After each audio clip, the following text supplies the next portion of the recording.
Let me ask you a question. What if the source of all of your suffering has been in your consciousness the entire time? Well, I am so excited to bring this new podcast series on Spiritual Psychology 101, the science of spirituality. This is my greatest love, so I'm super excited for you to join me in the series as we break on down what is spiritual psychology and how to use it for the solution for your relationships, money and career, health and vitality, and of course, your purpose and calling. So if you're ready to learn the advanced teachings of manifestations, you definitely want to listen or watch this podcast. Welcome to the Dr. Erin Show. May you live your truth. Hi there, and welcome to the Dr. Erin Show. I'm Dr. E, Doctor of Divinity and Master Spiritual Coach, and I'm really excited to bring this series to you. We've done so many, and this series is all going to be about Spiritual Psychology 101 and basically breaking down the science of spirituality. And why? Why does this matter? Because if we're suffering in, say, money and career, or in relationships, or in our health and vitality, or our purpose and calling, we need to get down to the source that has created all of it, which is the pure divine consciousness, the I am, that lives and breathes of who you are. So in this series, I'm going to break down things like, what is the difference between spiritual psychology versus traditional psychology? How can you use this wisdom and this knowledge to really activate source energy within and begin to rid yourself of the limited beliefs, the limited identity, and hence all the suffering you're experiencing in this relative universe? So if you're anything like me, I am a total geek. I geek out on consciousness, on transformation, on spirituality. I am obsessed with it. I've been obsessed with it for over 30 years now. As most of you guys know, my story goes, I was raised in somewhat of a traumatic, childhood. My mother was an alcoholic. My father had another family. I was a latchkey kid. I was date raped in high school, bulimic from 1720, and then thought all my problems would be solved if I just got married, because that's what I had seen and been indoctrinated into. So we got pregnant, and I had a full-term stillborn son at the age of 22, and had my spiritual awakening the next day in the mortician's house all alone in a cold, dark basement room, realizing that my baby was gone, his body was here, and therefore he's a spiritual being, and therefore I too am a spiritual being. It's been 30 years of seeking truth, knocking, and the door shall open, seeking, and you shall find. And the truth is, there are incredible truths to the universe. So today I've trained over 10,000 soul-based coaches and practitioners in our frameworks. I've also worked with top celebrities and CEOs, and I'm here to break on down some of the basics that we teach in the school, that we accreditate people in, that we help them get started with the coach session planner, things like that. So I think the first thing is to ask, why does this matter, right? Because we all care. We care about the heart of the matter. We care about our relationships. We care about our health. We care about our finances and career. And we care about having purpose in life. And if we're seeking any of these questions, where do we find the answers, right? And we have to understand our nature, our divine nature. So I want to begin with really understanding what's the difference? What's the difference between spiritual psychology and what is spiritual psychology versus traditional psychology? So spirituality is the reality that everything is created from source, created from the pure, pure consciousness, the consciousness, spirit, the I am, God source, whatever you want to call it. Spirituality is the reality that everything, all of life is created from this one divine source, okay? Psychology is really, if you break it down, it's the study of the soul. Right. And so we have to understand that spiritual psychology is really understanding the study of how spirit, your true consciousness, is creating and manifesting through the dynamics of universal law, the subconscious mind, how it really works. What is the soul? How does it work? How do we reprogram it? How did it get programmed? How does the consciousness that creates all abundance and love also create and invert itself into fear and scarcity and division? So that's really what we're going to dive into. Spiritual psychology, we use it in spiritual psychology coaching. You can understand it and just be educated in it from a spiritual psychology perspective. And that actually helps alleviate a lot of things, even just being educated. But there's the next level, which is spiritual psychology coaching, which we dove into in the last series, which was on E4 method, really the processes that we do in spiritual psychology to heal your past, empower your present, and manifest your future higher self. But this series, we're going to break on down really what is spiritual psychology and the terms and how to understand how your life got the way it is and how to actually create something new. So I also want to get into the science of spirituality. And people might think like, how can there be a science of spirituality? Spirituality you can't measure, right? So we have to understand that if you break down like science, it's how to systematically study the soul through observations, right? Through experimentation and the analysis to discover how the manifestation process works through the soul. So it's actually the process of forming hypotheses. And these hypotheses is not something I came up with. These are ancient wisdom and metaphysical things that absolutely can be measured because we can measure things in our life. Let's see, if I do my trauma work, does my life get better? Well, we now have done research projects on E4 and the work we're doing in spiritual psychology and being able to actually measure the difference in someone's life. So this is the science of spirituality. And furthermore, the science, there are spiritual laws of the universe that we know that, hey, if I focus on evaluation, I focus on what's wrong in my life, it will be expanded and magnified, right? That's how we can measure it. We can measure in our personal lives, and that's my invitation for each of you to not just take what I say in this series, but rather apply it to your life and you measure it. And that's the science, the real science that you get to experience for yourself, right?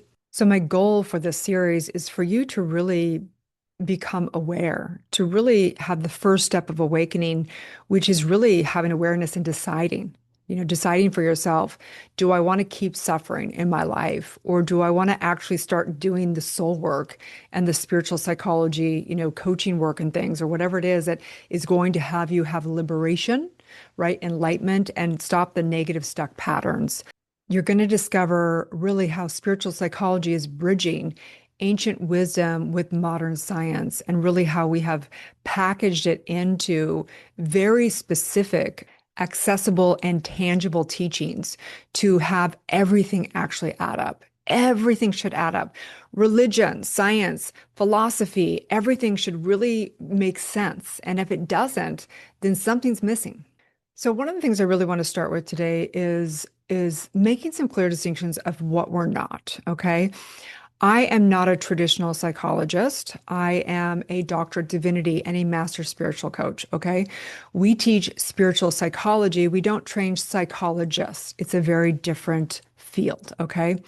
One of the things that we don't do that psychology does as well, psychology will take a look at what is the cause and effect of the external world, meaning how did somebody get raised? What was the environment they were in? How many traumas did they have? And therefore, this is the out picture that's happened in their life, okay? Traditional psychology in general will label people, have mental disorders, and kind of put people into different categories. We're actually the opposite, okay? One thing is we recognize everybody for their divinity. We recognize that everybody is a pure spirit. Okay. No matter what they've been through, no matter what the outpicturing is in their life, the truth is that at a soul level is what we're looking at. And how do we actually heal the soul, right? Trauma is a tear in the soul. So spiritual psychology, we're looking at not what happened to you, but what happened within you. Okay. We don't consider the big T or the little t in traumas. We consider that it's relative. So say somebody only considers that trauma is something that happened in war or in a car accident, right? Or some massive trauma of, being abused by your parent or something like that, right? We don't look at it like that from a spiritual psychology perspective. We look at it as it's a relative thing.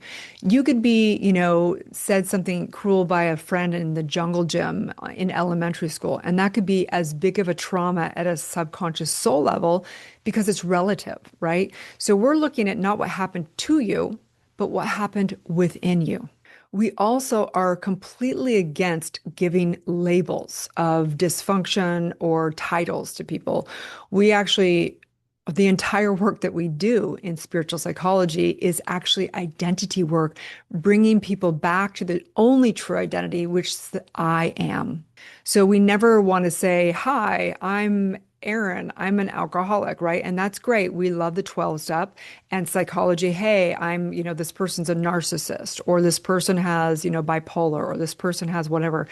That's great, but we don't believe in medications either. We're all for it. We don't not against it if you choose to do that with your own traditional doctor. And we actually recommend people getting medical advice. We don't give medical advice, okay?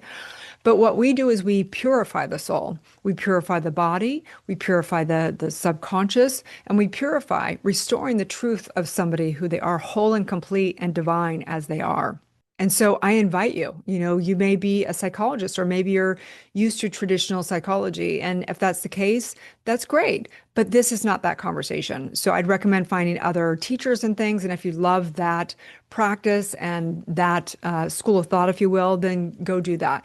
This, I invite people to open up to a new concept, which is understanding the pure potential and understanding the divine nature that we are creators. And we create through the construct of an individualized soul, that we're born into epigenetics of our ancestors that have trauma. We're born into, the energetics and the emotional embodiment of our ancestors, AKA our past lives. And we have the power, right, in this lifetime. We can literally heal ourselves, or we can also get even worse in this lifetime, depending on what we choose to do with our energetics. But we cannot blame it on the circumstances, because the same source within us created all of life, right? So we are born with karma, and our karma is all of life. And so we're here to do this deep soul clearing work. And the best metaphor I can use is kind of like the faucet. I love this metaphor. So I love this metaphor. If you take a look at this faucet, right, and you think about a faucet and how normally you turn on a faucet and water just comes streaming out of the faucet. But when we have all that gunk in the faucet, it will barely let the water out of the faucet, right? So in spiritual psychology, what we're really looking at is what's all that gunk in there in the filter. When we take the filter off, we clean it out, we clean out all that little gunk and the little granules and the little sand, and we put it back on and we turn on the faucet flows again, right? So what we're looking at in spiritual psychology is we're ridding ourselves of all of that gunk in there, the limited beliefs, the false identity, the stuck patterns, the stuck energetics, the stuck emotions, right? So that we can flow. We believe that each person is the divine, a unique divine expression of spirit, right? And so we're no longer going to identify or say, let's just keep that, filter on, right? Or let's just put some drugs over that filter. Again, we're not anti pharmaceuticals or any of the drugs. We honor that for people's truth. But from a spiritual perspective, what we're looking at is it's not going to do any good, meaning that if we're here to actually do our soul's work and evolve, we really want to actually clear out those false identities and the clear the energetics instead of just covering it up with something like a drug. Okay, so we really want to make sure that we're being responsible here and not making telling you to take pharmaceuticals or not. That's each person's own spiritual decision. It's their religious decision. It's whatever it is. Please seek medical help. I'm not giving advice here. I'm just talking about the spiritual perspective that really, when we're doing our spiritual work, we're trying to purify. We're trying to get all toxins out, everything out of the body, and allow divine source to come from within to heal itself. So again, to make the distinction of traditional psychology doesn't formally recognize the soul. Okay. If you take a look, they actually don't believe in the soul. They don't believe in something that's not measurable from that perspective, right? So again, the word psychology actually comes from the Greek psyche, which originally means the soul or breath of life. So actually, psychology, when it began, was the study of the soul. But so over time, it evolved and basically got rid of the word soul. And it looks at the human being as a complex biological and psychological organism shaped by genetics, right? The environment and the experience. Okay. So it's just a little bit different. I just want to make those distinctions because if you're somebody that loves this work and you're trying to figure out where do I belong and what teachings do I want to align with, we have to recognize that we're not looking at the external world. We're looking at everything as caused from within, and the external world is a reflection, a projection, and a reflection, a vibrational match of what's actually happening at a soul level. So today I want to just go over our core beliefs. And then I'm going to go into the weekly universal law lesson of the week and go into a scientific prayer, aka a spiritual mind treatment. And then we're going to come back to the series and I'm going to help break down kind of what is spiritual psychology, the terms, and how does it actually, things like stuck patterns in your different areas of your life, how are they created, right? How are they created from a soul level? And how are they released? And how are they recreated, right? How and why are you having stuck patterns in your finances or in your health or in having no purpose and calling, right? How does that happen from a soul level? How do we actually clear the epigenetics and all that work? And it's really bringing in the terms so that you can understand the bigger perspective of spiritual psychology, which is really understanding spiritual law, universal law. It's actually also really understanding how the subconscious mind works with the epigenetics that are connected with the Akashic records. And so I'm just a total geek. I love this stuff. I'm obsessed with it. And when I finally found this work, through metaphysics, science of mind, spiritual law, and understanding and putting it all really into the core work of the processes that we do in the school of spiritual psychology coaching and E4 method and things like that.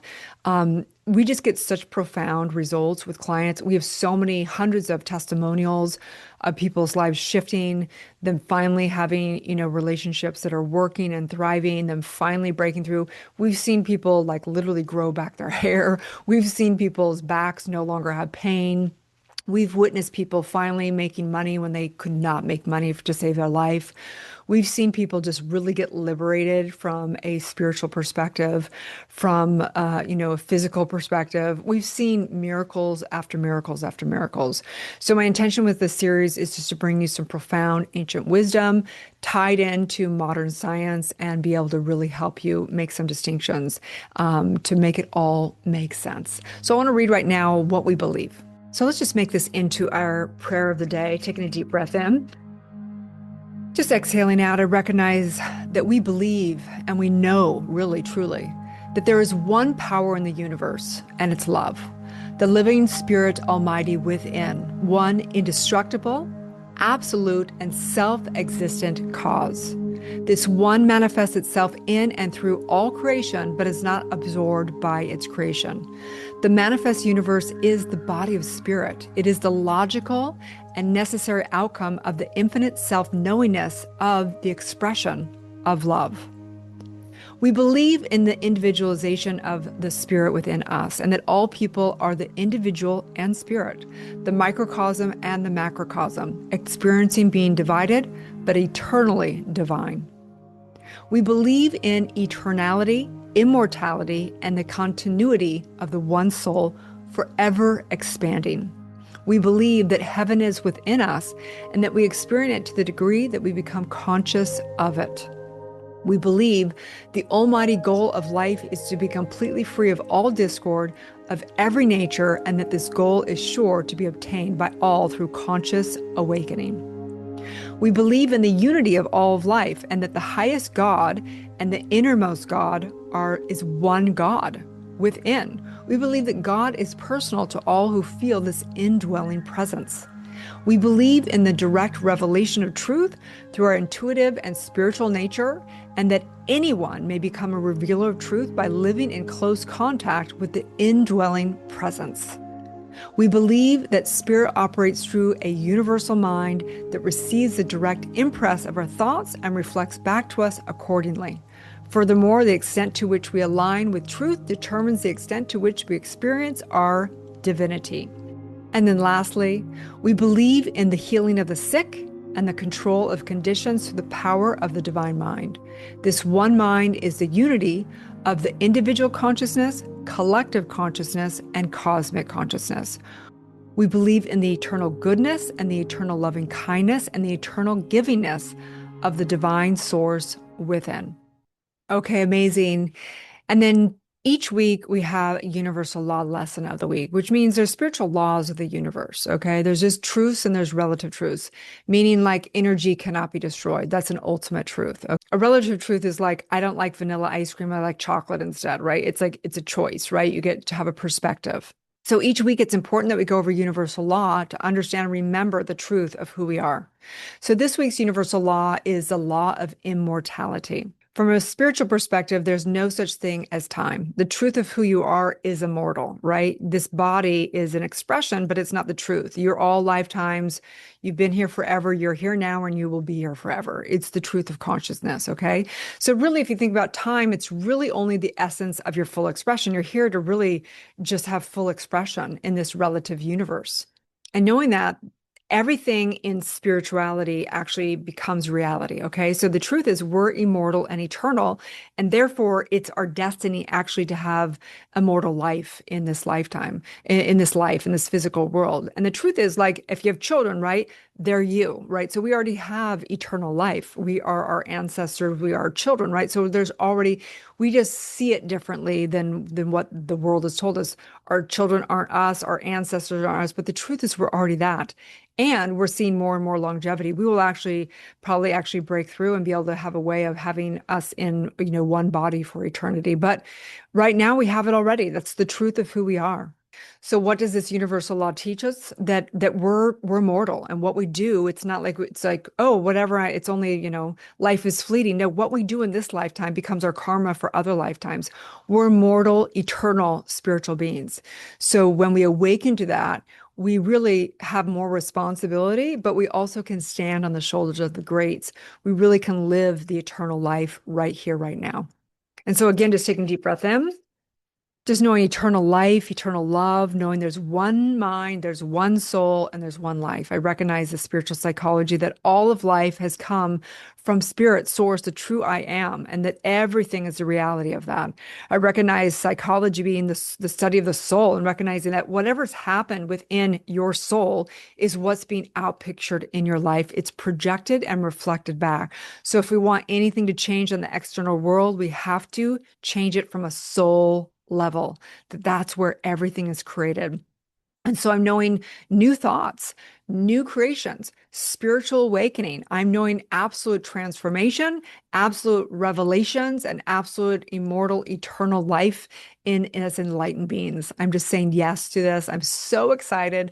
As together we say, and so it is. Okay, if you're not already in Society, you can grab the link below. You can grab the free universal law calendar and actually get this distinction with a beautiful picture of an oracle card each week. Come in here, listen or watch the podcast, get the newsletter, get your tushy in our community. There's a free section of the community on the app, and then there's also Society, and you can come up and get certified in the processes as well, okay, in the actual coaching processes of spiritual psychology, practitioner coaching, and E4 method, okay, you guys? Super excited. Share this out with your friends and get your mind right every week and hold each other accountable in living the truth, okay? Love you guys. Have a beautiful, blessed day, and may you live the truth.